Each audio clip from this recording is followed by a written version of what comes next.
Bapak Ibu yang terkasih dalam Tuhan Yesus, marilah sebelum kita mulai renungan malam pada malam hari ini, kita akan bersama-sama memuji nama Tuhan dari Kidung Jemaat 364 bait pertama dan kedua, berserah kepada Yesus.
Selamat malam saudara-saudara yang terkasih dalam nama Tuhan Yesus Kristus. Marilah sebelum kita belajar dan merenungkan firman Tuhan, kita akan berdoa terlebih dahulu. Tuhan Allah Bapa kami yang bertahta di kerajaan surga mulia, terpujilah namamu kekal selama-lamanya. Terima kasih Tuhan, kami bersyukur atas penyertaan-Mu, atas anugerah-Mu, atas kasih karunia-Mu yang sampai dengan hari ini dapat kami rasakan. Terima kasih Tuhan, kami mengucap syukur untuk semuanya. Tuhan, kiranya Engkau sertai kami, Engkau buka hati dan pikiran kami, di dalam kami akan bersama-sama belajar dan merenungkan firman-Mu. Biarlah firman-Mu ini dapat menjadikan pegangan di dalam setiap langkah kehidupan kami. Terima kasih Tuhan, terima kasih. Ampuni segala dosa dan kesalahan kami, di dalam nama Tuhan Yesus Kristus, Juru Selamat kami yang hidup. Doa ini kami serahkan. Haleluya. Amin. Baik, marilah saudara-saudara yang terkasih di dalam nama Tuhan Yesus Kristus, kita baca firman Tuhan yang terambil dari Mazmur 102, ayat yang pertama sampai dengan yang ketiga, kemudian dilanjutkan dengan ayat yang ke-13 sampai dengan 16. Demikian firman Tuhan. Doa seorang sengsara. Pada waktu ia lemah lesu dan mencurahkan pengaduannya ke hadapan Tuhan. Tuhan, dengarkanlah doaku, dan biarlah teriakku minta tolong sampai kepadamu. Janganlah sembunyikan wajah-Mu terhadap aku pada hari aku tersesat.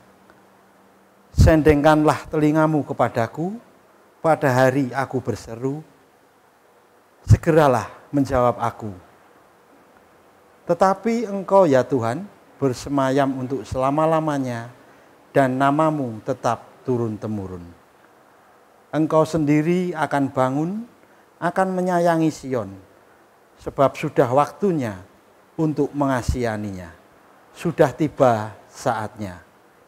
Sebab hamba-hambamu sayang kepada batu-batunya dan merasa kasihan akan debunya.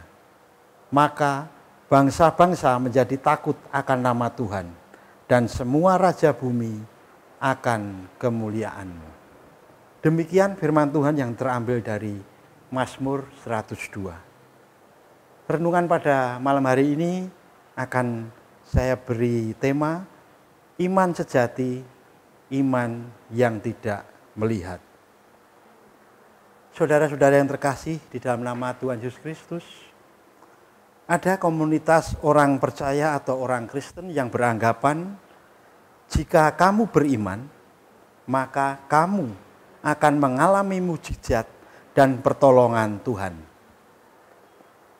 Lantas, bagaimana dengan orang Kristen yang tidak mengalaminya? Apakah mereka tidak dapat disebut orang yang beriman?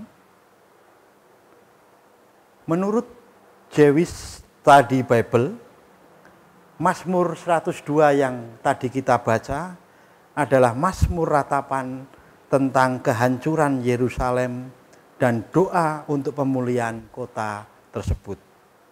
Awalnya, doa pemulihan pribadi ini ditujukan untuk membangun kembali Yerusalem dalam konteks pasca pembuangan. Penulis Mazmur sendiri yaitu Raja Daud mengekspresikan kesedihannya akan kehancuran Yerusalem. Terlebih lagi, kondisi ini diperberat dengan tidak tampaknya Tuhan yang seolah menyembunyikan wajahnya, diam, dan tidak menjawab doa-doa dari Daud. Namun, penulis tidak mengakhiri mazmurnya di sini. Di tengah kondisi seolah Tuhan diam, iman dan harapannya akan pemulihan tidak luntur.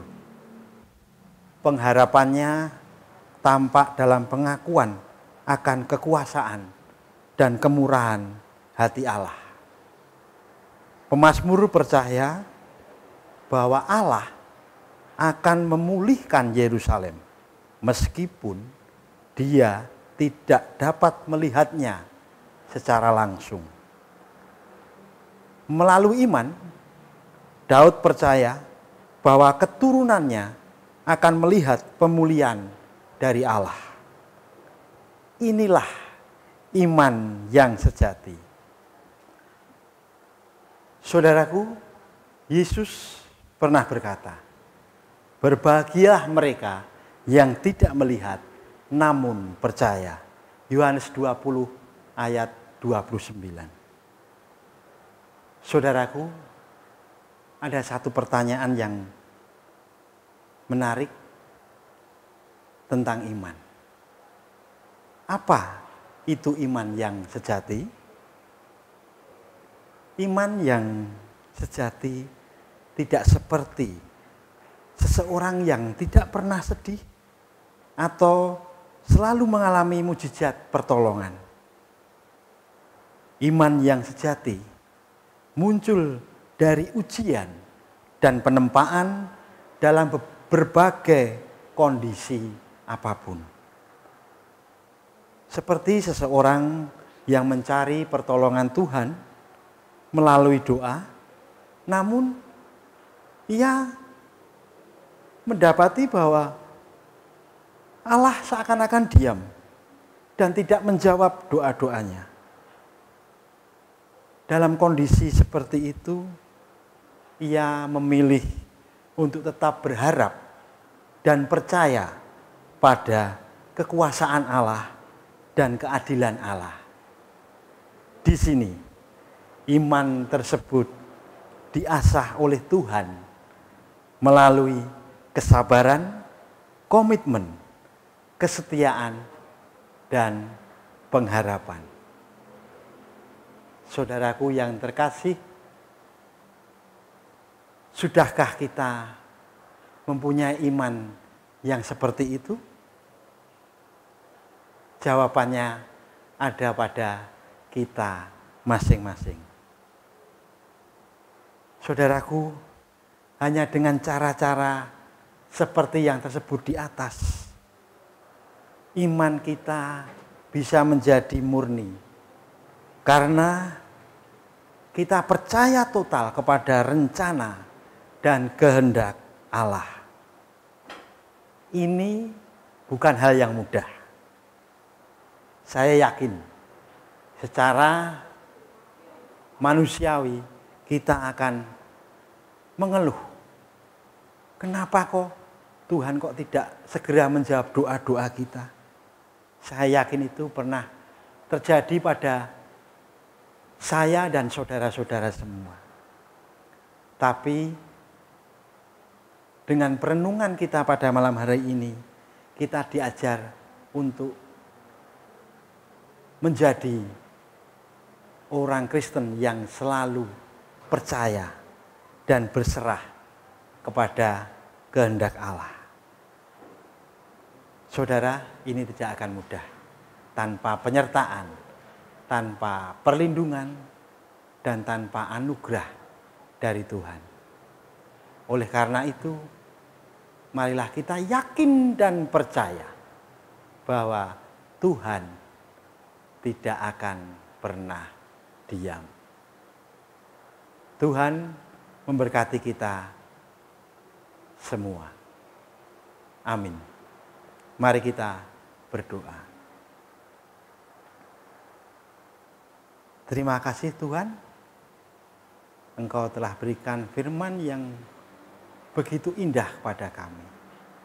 Engkau telah ajar kami untuk menjadi orang-orang yang selalu percaya kepadamu dan yakin akan penyertaan-Mu.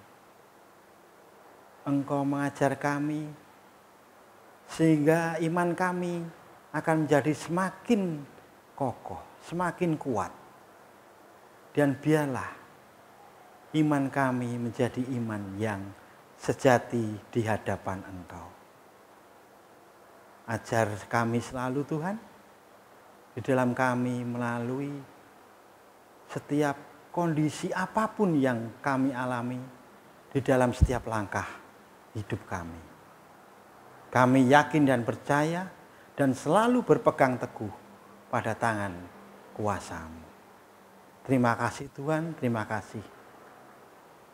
Ampuni segala dosa dan kesalahan kami. Di dalam kami mendengarkan dan belajar serta merenungkan firman-Mu pada malam hari ini. Doa ini kami serahkan dan kami landaskan di dalam nama Tuhan Yesus Kristus, Juru Selamat kami yang hidup, kini dan selama-lamanya. Amin.